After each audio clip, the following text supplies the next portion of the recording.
योजना सह ऊर्जा मंत्री जी विजेंद्र बाबू मौजूद हैं। आप सब लोगों को हम लोग आज एक स्थिति स्पष्ट करने के लिए यहाँ पर निमंत्रित किया है कि पिछले दिनों जो नीति आयोग के आंकड़े आए हैं और वो जो नीति आयोग के आंकड़े हैं ये सब आप लोगों ने भी देखा होगा कि ये जो यूएनडीपी है, यूनाइटेड नेशंस डेवलपमेंट प्रोग्राम, संयुक्त राष्ट्र की संस्था है, और ऑक्सफोर्ड यूनिवर्सिटी के जो अर्थशास्त्री विशेषज्ञ लोग हैं जो आर्थिक मामलों की जानकारी रखते हैं, उन दोनों के सहयोग से नीति आयोग ने पिछले वर्षों का जो इस देश में गरीबी दर घटाने का, यानी लोगों को गरीबी रेखा से ऊपर उठाने का जो अध्ययन किया है या उसका जो सर्वेक्षण किया है, उसका नतीजा प्रकाशित किया गया है नीति आयोग के द्वारा। और हम लोगों को सरकार की तरफ से, हम लोग दोनों लोगों को ये बताते हुए प्रसन्नता है कि नीतीश कुमार जी के नेतृत्व में जो पिछले वर्षों में बिहार में विकास के काम हुए हैं और ख़ास तौर से ग्रामीण क्षेत्रों में जो विकास के काम हुए हैं, उसके कारण जो गरीबी दर घटने का, यानी लोगों को गरीबी रेखा से ऊपर उठने का जो राष्ट्रीय औसत दर है, उससे काफ़ी अधिक, लगभग 2 गुना तेज़ी से हम लोग गरीबी दर हम लोगों ने बिहार में घटाया है। क्योंकि आप सब जानते हैं कि जो आंकड़े प्रकाशित हुए हैं उसके हिसाब से देश में औसत गरीबी दर घटने का प्रतिशत है 9.89% और बिहार में ये प्रतिशत है 18.13%। आप सोच सकते हैं। और उससे भी आपको सुन के मैंने खुशी भी होगी कि जितने लोग, संख्या के हिसाब से जितने लोग पूरे देश में गरीबी रेखा से बाहर गए हैं, जिसका दावा भारत सरकार, केंद्र सरकार या प्रधानमंत्री करते हैं, ये इतने लोग गरीबी रेखा से हम लोगों ने बाहर किया है, आप जान लीजिए कि उसका लगभग 16%, 16.5% सिर्फ बिहार में है। मतलब पूरे देश में जितने लोग गरीबी रेखा से बाहर निकले हैं उसका 16.5% बिहार में गरीबी रेखा से ऊपर उठे हैं। तो ये हमारी उपलब्धि है। और ये जो नीतीश कुमार जी की सरकार में सबों के सम्मिलित प्रयास से ये जो नतीजे सामने आए हैं, तो सबसे दुखद आश्चर्य ये है कि इसका श्रेय बिहार सरकार को देने के बजाय बिहार के भी भाजपा नेता परेशान हैं कि इसका भी श्रेय केंद्र सरकार को दे रहे हैं कि केंद्र सरकार की मदद के कारण ये उपलब्धि हुई है। हम लोग तो चुनौती देते हैं कि कोई नेता, भाजपा नेता बता दे जो केंद्र सरकार ने एक भी योजना बिहार को मदद करने के नाम पर अलग से स्वीकृति दी हो, एक भी।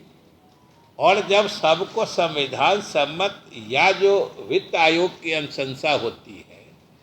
उसके हिसाब से ही राशि आवंटित होनी है, ये तो संवैधानिक व्यवस्था है, इसको तो कोई तोड़ ही नहीं सकता है, उनको देना ही है। और ये तो पारस्परिक व्यवस्था होती है, हम लोग भी कर वसूलते हैं तो उनका हिस्सा उनको देते हैं, वो लोग भी वसूलते हैं तो हमारा हिस्सा हमको देते हैं। तो उसके अलावा अगर 1 पैसे की भी मदद केंद्र सरकार ने, मदद और हिस्सा फर्क होता है, ये सबसे पहली बात। जो हमारा हक है, हिस्सा है, संवैधानिक व्यवस्था है या वित्त आयोग की अनुशंसा है, वो किसी की मदद नहीं होती है, वो खैरात नहीं होता है, वो हमारा हक है। और लोग ये देने में भी क्या क्या करामात की हैं सो समझ लीजिए कि बिहार की हकमारी जिसकी आवाज़ हम लोग मुख्यमंत्री जी के नेतृत्व में उठाते हैं, कैसे होती है ये भी हम बताना चाहते हैं कि वो उन लोग, ये मोदी जी की सरकार दिल्ली में बनी थी,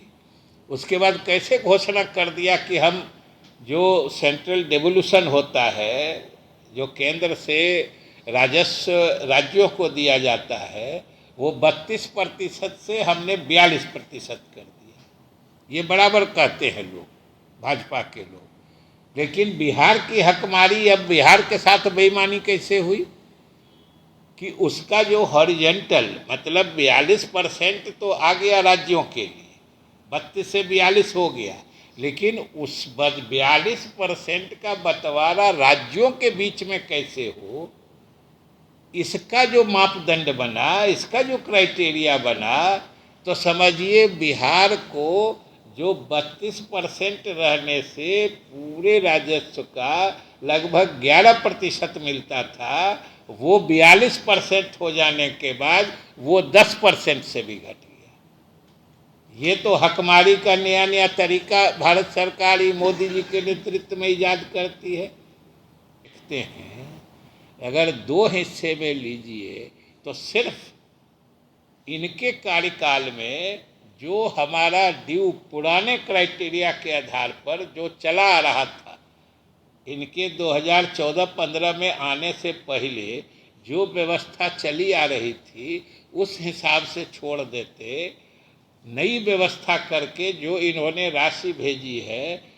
उस हिसाब से हमें कम से कम एक ही हिस्से में लगभग 31,000 करोड़ और दूसरे में फिर 50-60 हजार करोड़।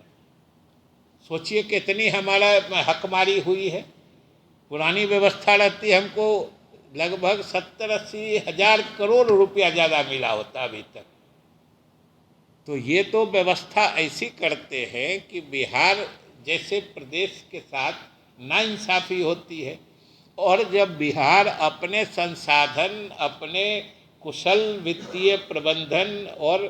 गरीब केंद्रित योजनाओं के माध्यम से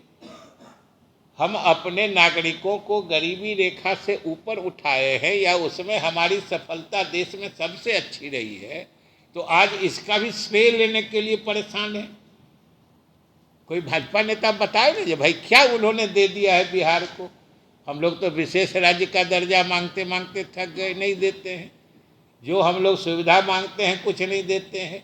जो पैसे हमारे हिस्से के हैं वो भी समय पर नहीं देते हैं। याद होगा आप लोग को असेंबली में अभी ये सप्लीमेंट्री बजट में हमने बताया था कि समग्र शिक्षा अभियान जिसकी राशि से हम लोग शिक्षकों का वेतन देते हैं, उसमें उनको 60% देना है। उसमें भी क्या कलाकारी लगा दिया कि कैपिंग कर दिया कि जब शुरू हुआ था उस समय से, चाहे मनमोहन सिंह जी से लेके वाजपेयी जी के सरकार में भी, वो छात्र शिक्षक के अनुपात से शिक्षकों की संख्या निर्धारित होती थी कि भाई 40 छात्र अगर हैं आपके यहाँ तो उसके हिसाब से एक शिक्षक होना चाहिए। उसी हिसाब से शिक्षकों की संख्या आवंटित होती थी और उसके लिए मानदेय मिलता था। इन्होंने उसका कैपिंग कर दिया कि हम अब इतना ही शिक्षक का देंगे, चाहे आपको जितना रखना हो रखिए, नहीं रखना हो नहीं रखिए। जो पैसा उनको दिया जाता था उसको लगातार घटा रहे हैं और कह रहे हैं कि हम इतने देंगे, आपको जितना आदमी को देना है, जितना देना है आप दीजिए। ऐसा कहीं कोई प्रावधान सुने हैं कि वो समग्र शिक्षा अभियान के तहत ये भारत सरकार का फैसला है कि 5% राशि अब हर वर्ष घटते जाएगी। बढ़ने का आप सुने होइएगा कि अलग अलग कारणों से बढ़ाया जाता है, लेकिन घटने का ये अनोखा मतलब फैसला या अनूठी योजना ये मोदी जी की सरकार की ही हो सकती है कि आज जो हम दे रहे हैं आपको घटा देंगे। कितना 100% केंद्र सरकार देती थी, फिर 90-10 हुआ, 75-25 हुआ। अब तो बल्कि समग्र शिक्षा में देखिए तो वर्चुअली अब होते होते वो 20-80 हो जाता है। 80% हम लोग को लगाना पड़ता है शिक्षकों के लिए, केवल समग्र शिक्षा अभियान में, जिसका केंद्र आज भी मानती है कि 60-40 का रेशियो है। 60 उनको देना है, 40 राज्य को लगाना है। लेकिन आज व्यवहारिकता के दृष्टिकोण से पूरे साल भर का हम लोग हिसाब करते हैं तो शिक्षकों का वेतन हो या फिर अन्य जो शिक्षा पर खर्च है, उसमें 80% राज्य का संसाधन लगा होता है। और तब चाहे शिक्षा हो, स्वास्थ्य हो, गरीबी दूर करने की योजना हो, इन सब को हम अपने संसाधन से और अपने नीतियों के समझिए कि प्रभावकारी क्रियान्वयन से हम सफलता हासिल किए हैं, लोगों को गरीबी रेखा से ऊपर उठाए हैं, तो इनको श्रेय लेने की पड़ी हुई है। और भाजपा नेता अनर्गल बयान करते हैं, हम तो चुनौती दे के कहा है कि आप एक योजना बता दीजिए, और हम आंकड़े के साथ कहते हैं कि हजारों करोड़ रुपए जो पहले के प्रावधानों के हिसाब से हमें मिलने चाहिए थे, ये मोदी जी के सरकार में सारे जो शेयरिंग पैटर्न होता है पैसा लगाने का,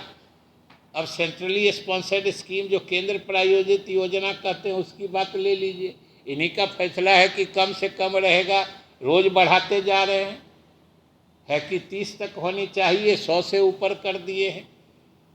और केंद्र प्रायोजित योजना का क्या मतलब होता है कि योजना का नाम वो रखेंगे, फॉर्मेट वो तय करेंगे, क्या होगा वो तय करेंगे, और कह देंगे कि हम इसमें 50 रुपया डालेंगे, आप 50 दीजिएगा तभी ये योजना जाएगी। मतलब नाम उनका, काम उनका, तरीका उनका, हम अपने संसाधन का पैसा लगा दें, हमारा पैसा भी लग जाएगा तो कहेंगे कि हमारी योजना है। ये कितने तरह से गड़बड़ी की बात होती है ये समझिए।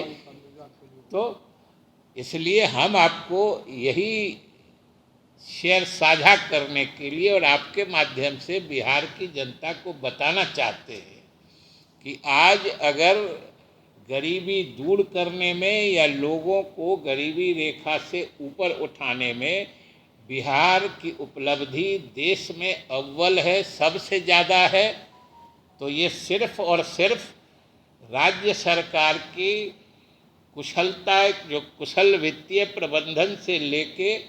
गरीबी से दूर करने से जुड़ी योजनाओं के प्रभावी क्रियान्वयन का नतीजा है। ये भाजपा सिर्फ ईर्ष्या जलन बस प्रशंसा तो कर नहीं सकते हैं, तो जबरदस्ती का केंद्र सरकार, जरा पूछ लीजिएगा जो केंद्र की कौन योजना मिल गई है बिहार को। इसलिए ये मूल बात जो है वो हमने कहा। बाकी हमारे बड़े भाई